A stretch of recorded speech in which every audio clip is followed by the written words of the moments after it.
What's up, folks? Coach Blaze Thompson here, and got a question coming in is when to eat.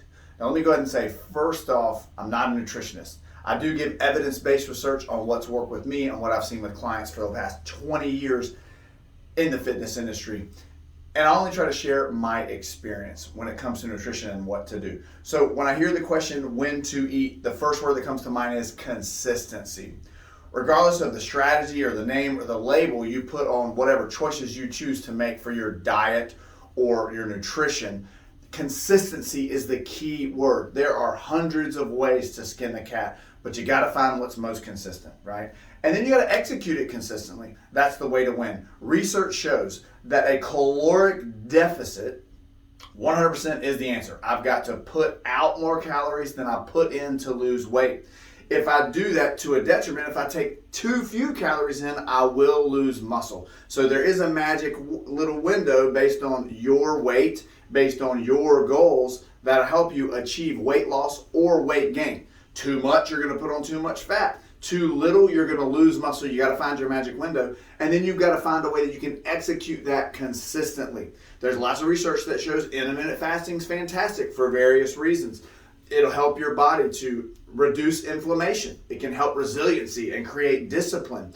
But if, let's say you do the most basic fast, an 8-16 is what's suggested. So that means you're going to fast 16 hours and eat for 8. Most people will start at 12 or 11 and they'll go to 7 a.m. and they'll go to 7 p.m. or 8 p.m. based on that 8-hour window. Well, if you eat a bunch of junk and you eat too many calories within that window, you're still going to gain weight. And if you only eat a tiny amount of calories in that window, you're going to lose muscle in the process. So you've got to choose first, general rule of thumb, protein. Protein is the building block of our muscle. It also is hard to digest, so it supports our metabolism.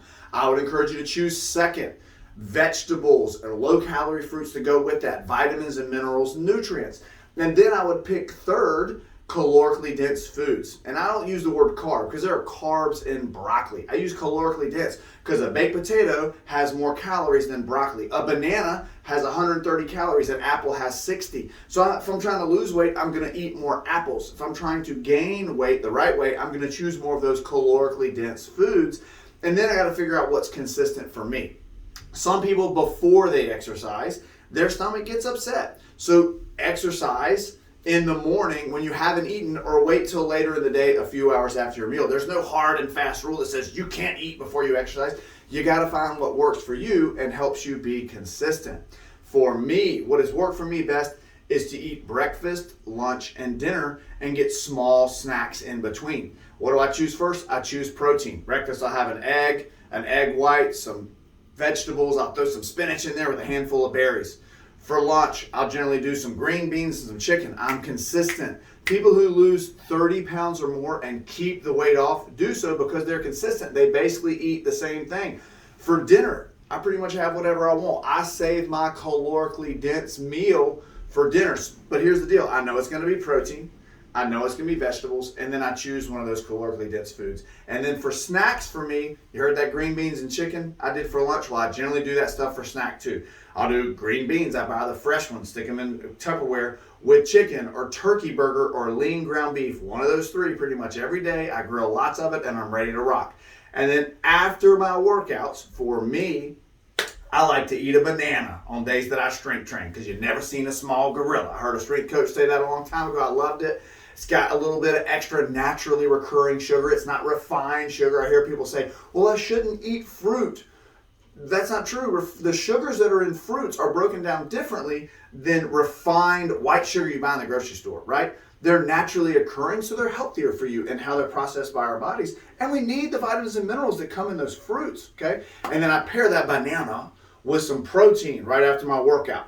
Now, I can go down a rabbit hole on this as well. What's most important is consistency. I'm consistently putting in protein throughout the day. I consistently put in a healthy protein choice right after my workout to help with muscular repair. Does it have to happen right after my workout? Can it happen a couple hours later?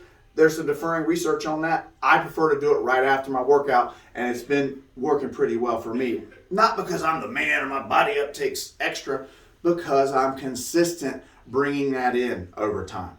So there's the answer. Find what works for you. Eat protein first, get lots of fruits and vegetables in your day, and choose those calorically dense foods wisely. And if you got questions, I'm always here to help. One meal at a time. Much love and be well.